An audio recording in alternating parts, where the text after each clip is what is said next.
tuân trùm căn video chu lem ziek thiam lampang han ti lang le tai la he ui te thalak hi anal reu khop maya anei tu nu in ui te thalak hi aziak don ni zirna nei hau lovin ti hian talen ro pui tak mai donga an ui te thalak azia hi han thir lokila hemi hi tu na ui te kan hu kha thalak azia ania Facebook lama te kan posa angan soina sakhop maya ang po anga han zoom po dola ya nung lama background song te poso ma se nan chin chun in an lo deu na lai hi om deu thua thoni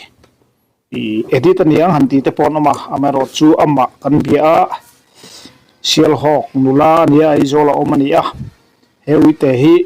han jiak le te antia ziak live video on in lak la tekan antia tuan ti heran ziaka uite dang kan zia tir le ngata keni pon kan ring hel rum thoni alem ji hi ramsa hi kan ron hu lampang phei chu aziak thiam em maya en tona ji hi ne so em ma en ton lo pon ama bithami po aziak chuak ne so em mani ti hian uite thalak kan thorang kha an thai chhovela ti to mai tang alem zia dang po top thlengin lo enula kan video te kan ron tilang don ni hi uite pakhat kan an zia tir le ani a he uite hi he poi ang khop mai zoom po adol le khop mai aziak live video te po kan an thlir thuak anga an ming chu kan la soi lo deunga toblama kan soyang he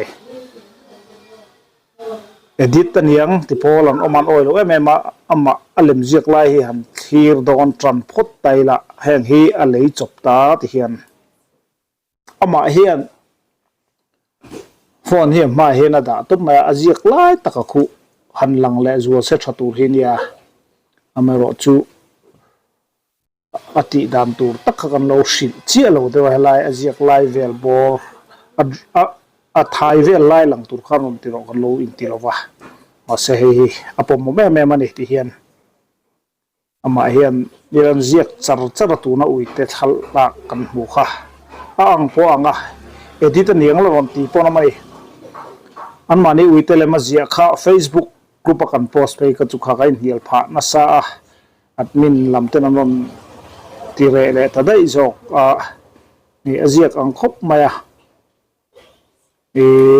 zok telem anau te tana azia sakpo ang triep tak mai ni a hi han zoom pon achianga mem maya alem zia thiam dan hi an choi tong khan zirna nei lo ni a mitalem te tak mai pathian ina pek liao ni ai original le aku chia ka kanan da tlanga han en maula danglam na chu tamlo khop mai pui takani in mu ve atan kan ite me mat hian video kan han da chu kan ni a hemi hi thalem thachok lailem azi ania hi po hi en ton haulo amana a dream hawa sa tong te bon mang ve taila amit kha ang a dream ang kha ti hian arom ziak chuak top ta ka en ton lo ve atia phone in kan bia a chu tiang chu ani a hi an uite zia khan ye talui lem te po hi monam takani color hi a training chuk ang tlap mai hen color te po ye thiama ama khop mai khoi ma zir box si lo thin ama hi zina nei chuang sil hen puan thui mai cha thuam nawang chi te phei cha thui thiam em mai chu tianga I thiam na nei tura pathian in amal asom ani kat maya kan lom pui khop maya hei heng ni panau panglem te po ti hianan ruwa man ve topa lem milemi ziak deu nuala a then chun laminata frame han sim te pon maya aming te pon soi to taila I sang te ani a nakina comment lama khan di ama biak po du kan omani pona number kan du ron ti ula number po kain te thei tu rangai taila sial hok nula ania no pangtel ania aziak tiam khop mai hei hang te po hi zia ma saklam ti hian frame a moi tak mai entona azia le enton lo azia hi om deuh thu a hang te po hi amana asuang tu na azia zel khani ta ni lemzia thiam khop mai rong man hi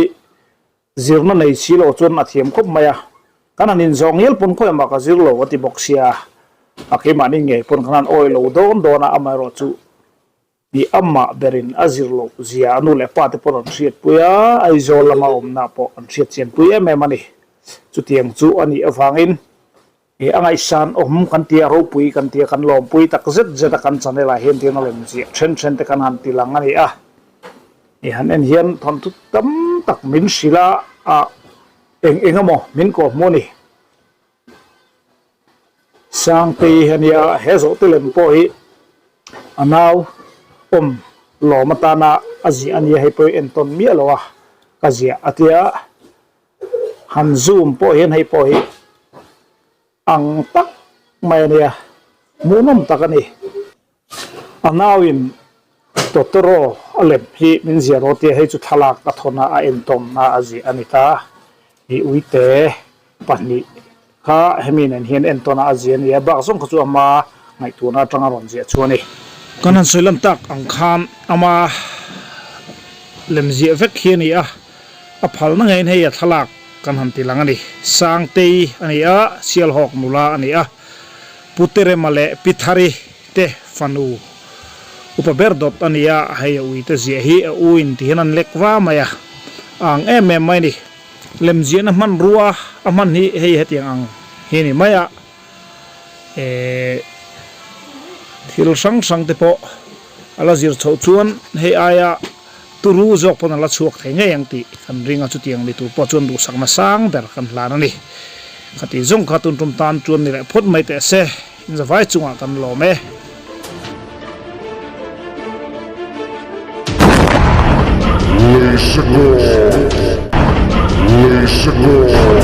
Lisa Gore.